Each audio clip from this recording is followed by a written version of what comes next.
Oh my god. Okay, there's one guy in the chat, and he keeps saying, "Have you seen?" Uh, I won't say the streamer's name. Stream. She's got her whole ass out, and I was like, "There's no way." So I go to the stream, and she's playing Valorant in this really tiny box. She has two camera angles, one on her like torso in like a really tiny string bikini, and one on her backside that's focused on her asshole. It's like a colonoscopy cam where she's wearing like a very, very tiny thong. And then the Valorant gameplay is like right up here on her back, very tiny. That's that is so aggressive. Just one guy in all caps saying, "Fix the camera." Because I'm guessing what happened is it tilted a little bit up from her ass crack. Yeah, that's exactly what happened. She's fixing it. Oh no. This is absolutely wild. Like when she moves, you can literally see like her anus creases. Like the only thing you can't see is like the this is okay. Yep. That's just like full brown balloon knot. She has 6,600 viewers. She's a very popular streamer. I've definitely seen her name before. It is okay, maybe I can censor it. Cuz you've got to see this. This is probably the most aggressive one I've seen in the meta. Uh, it's not worth the. It is absolutely one wrong move and her whole butthole flies out. It's just not worth the risk for me to pull it up.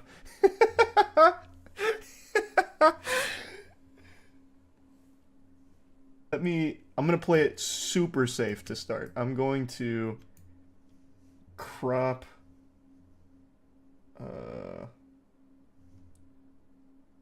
Here, we're gonna go like this. Okay, and then I'm gonna crop like that. And then, let me see if I can get my censoring in position. This is so, I can't, there's no way. There's no way I make that work. And she's moving right now. Like there's no way. There's no way I make that work. But I mean, it's literally one of the biggest streams on Twitch right now, so it's gotta be okay with their rules. What does the hammer do, Charlie? I don't know, but that's why I thought I could maybe censor it with the hammer, but it just doesn't work. Try clicking the hammer?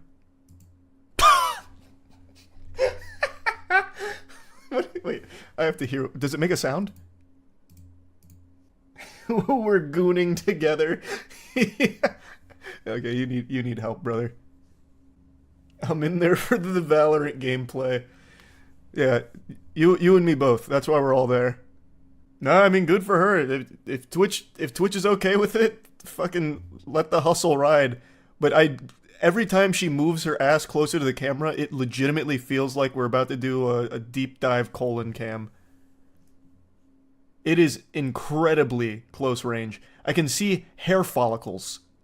So it's a high quality asshole cam.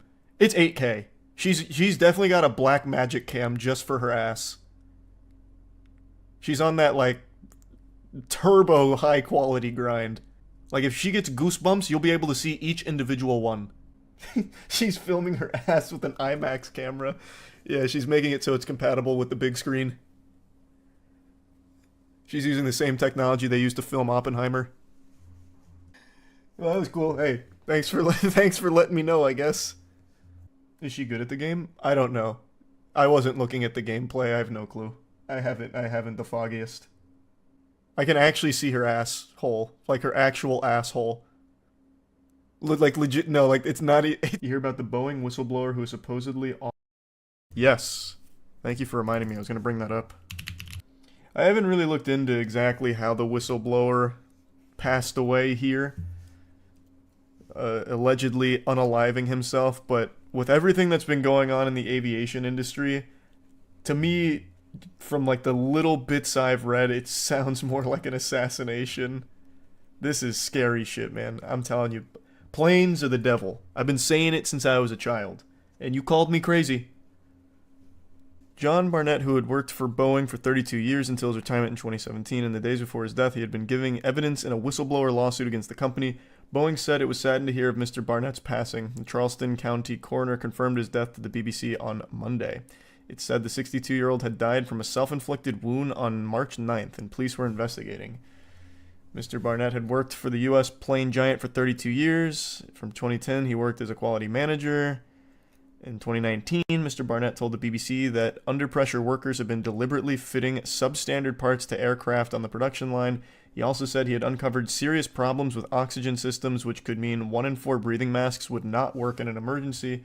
He said soon after starting work in South Carolina, he had become concerned that the push to get new aircraft built meant the assembly process was rushed and safety was compromised, something the company denied. Later told BBC that workers had failed to follow procedures intended to track components throughout the factory, allowing defective components to go missing. He said in some cases, substandard parts had even been removed from scrap bins and fitted to planes that were being built to prevent delays on the production line. And he also claimed that tests on emergency oxygen systems due to be fitted to the 787 showed a failure rate of 25%, meaning that 1 in 4 could fail. So he was exposing a lot, clearly, and now he is dead. Seems fishy. Seems very fishy. At the time of his death, Mr. Barnett had been in Charleston for legal interviews linked to that case. Last week, he gave a formal deposition in which he was questioned by Boeing's lawyers before being cross-examined by his own counsel. He had been due to undergo further questioning on Saturday. When he did not appear, inquiries were made at his hotel. He was subsequently found dead in his truck in the hotel car park. Speaking to BBC, his lawyers described his death as tragic. In a statement, Boeing said, "We are saddened by Mr. Barnett's passing and our thoughts are with his family and friends. His death comes at a time when production standards at both Boeing and its key supplier, Spirit Aerosystems, are under intense scrutiny. This follows an incident in early January when an unused emergency exit door blew off a brand new Boeing 737 MAX shortly after takeoff from Portland." What interesting timing for him to kill himself. The planes are starting to fall apart, and Mr. Barnett was trying to expose the truth. Boeing took him out.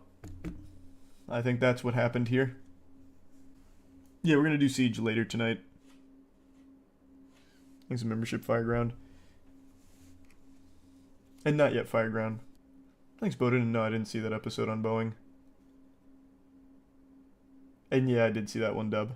Well, rather, I saw it being covered. Oh, is that about the cannibal thing? I saw the headlines for the cannibal. I haven't read about it. And yeah, I heard about the body being driven to the bank to take money out. Thanks, members. I'm really confused. If the planes are falling apart and they were going to be exposed, is it deliberate? Well, yeah, I think so. Most people would read this and conclude that this was likely a murder. He was engaged in a very important lawsuit with Boeing. And now, obviously, it can't finish because he's dead.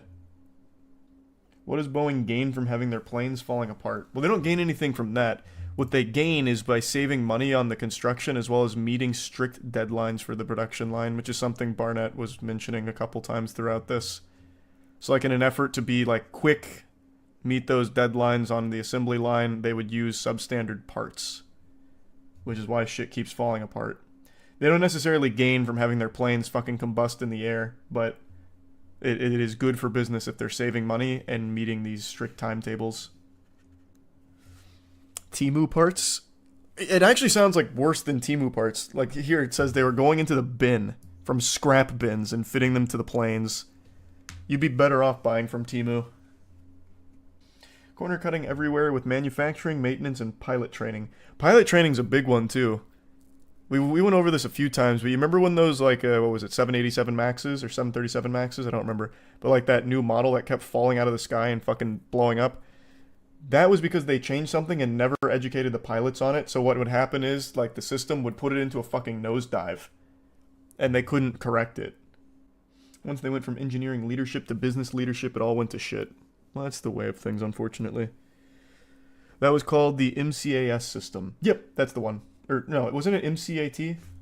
Or am I misremembering? How about, let's just look it up. MKAS. You were right.